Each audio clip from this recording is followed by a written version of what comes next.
সপ্তম শ্রেণীর প্রিয় ছাত্রছাত্রীবৃন্দ, তোমরা কেমন আছো? নিশ্চয়ই ভালো। আমিও ভালো আছি। আমি অনুকূল কুমার মণ্ডল তোমাদেরকে সপ্তম শ্রেণীর দুটো অঙ্কের সমাধান করার চেষ্টা করব। অনুশীলনী 5.1 5 নম্বর অঙ্ক। যারা এই পাঠে অংশগ্রহণ করেছ তারা সপ্তম শ্রেণীর গণিত বইয়ের অনুশীলনী 5.1 5 নম্বর অঙ্ক দেখবে। এখানে বলা হয়েছে যে সূত্রের সাহায্যে বর্গ নির্ণয় করো।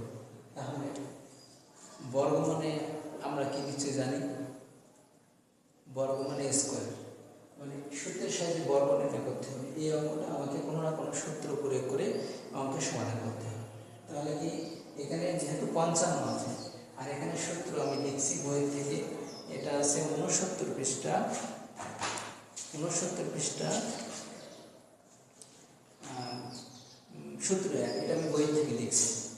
এখন যেহেতু এখানে এ প্লাস বি আছে, এখানে শুধু 55 আছে, তাহলে আমি এটা সূত্র প্রয়োগ করতে পারবো না। এই জন্য 55কে ভাঙাই আমি 50 প্লাস 5, তাহলে এই 55-55-এর সঙ্গে এই 50 প্লাস 5 যদি আমি ভাঙাই, তাহলে এইটার সঙ্গে এটার মানের কোনো পরিবর্তন হয়। তাহলে 50 প্লাস 5 হোল স্কোয়ার, তাহলে এখানে এ প্লাস বি হোল স্কোয়ার এই সূত্রটা প্রয়োগ করব। তাহলে এখানে এ স্কোয়ার, এখানে এ স্কোয়ার, এখানে এ স্কোয়ার, এখানে এ স্কোয়ার। এখানে আমি যদি এইটা এ ধরি, এইটার বি ধরি, তাহলে কি হবে?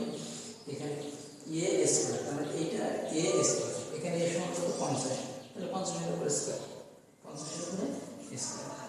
এখানে প্লাস চিহ্ন, প্লাস, এখানে 2, এখানে সূত্র 2, এখানে এ সমান, এখানে এখানে এ সমান কত? 50, তাহলে 50 এ। এখানে বি সমান এই বি, এখানে বি সমান 5 সমান বি, তাহলে বি, এখানে প্লাস চিহ্ন, প্লাস, এখানে বি স্কোয়ার, এখানে বি সমান কত? 5, তাহলে 5-এর উপরে স্কোয়ার। এখন তাহলে কি এ স্কোয়ার, এটা যদি এ ধরি, এটা যদি বি ধরি, A square plus 2 A B plus B square, তাহলে ব্র্যাকেট হবে এখানে 50 square whole square, 50 whole square, তাহলে 50-এর সঙ্গে 50 দিব, তাহলে কত হবে? 2500।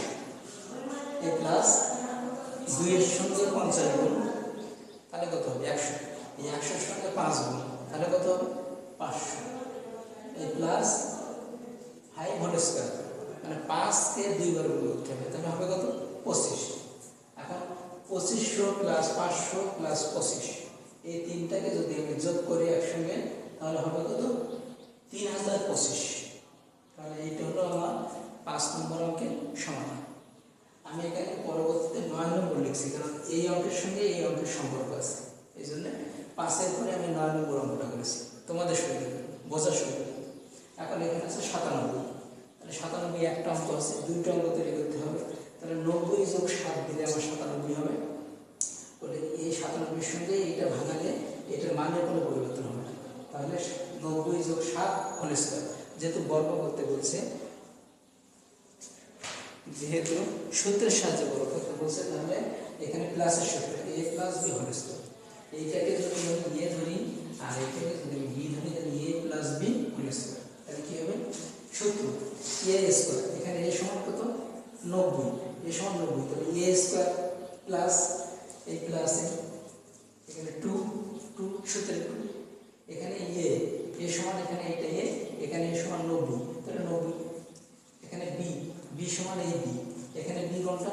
7, তাহলে এটা 7 প্লাস, এখানে প্লাস, এখানে বি স্কোয়ার, এখানে বি কোনটা? এই বি, এখানে বি কোনটা? 7, তাহলে 7-এর উপরে স্কোয়ার, এখানে বি স্কোয়ার, এখানে 7-এর উপরে স্কোয়ার। তাহলে কি হলো? এটা যদি এ ধরি, এটা যদি বি ধরি, তাহলে সূত্র কি? এ প্লাস বি হোল স্কোয়ার। সূত্র কি হবে? এ স্কোয়ার প্লাস 2 সূত্রে 2 A B plus B square. এখন ব্র্যাকেটে নিয়ে উঠাবো কিভাবে? 90 হোল স্কোয়ার, মানে 90-এর সঙ্গে 90 গুণ, 90 গুণ 90, তাহলে কত হবে?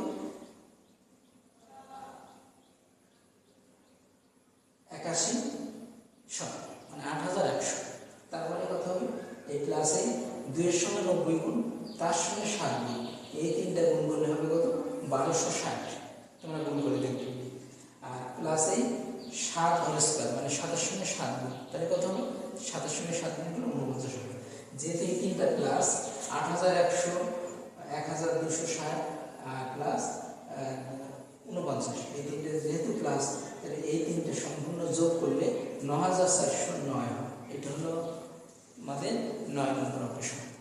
তাহলে আমাদেরকে এই দুটো অঙ্ক করতে হলে তোমাদের কী করতে হবে, এই সূত্রটা মনে রাখতে হবে। এখন তোমরা পরীক্ষার খাতায় অঙ্ক করতে গেলে এই সূত্রটা কিন্তু এখানে লেখা যাবে না, এটা তোমাদের বোঝানোর জন্য লিখছি। তাহলে কী হবে, আবার এখানে এটাও লেখা যাবে না, এগুলো লেখা যাবে না, আমি তোমাদের বোঝানোর জন্য লিখছি। নিশ্চয়ই তোমরা এই অঙ্ক দুটোর সমাধান বুঝতে সক্ষম হয়েছো। তাহলে আজ এই পর্যন্ত, অন্য কোনো ক্লাসে তোমাদের সঙ্গে দেখা হবে। সবাইকে ধন্যবাদ।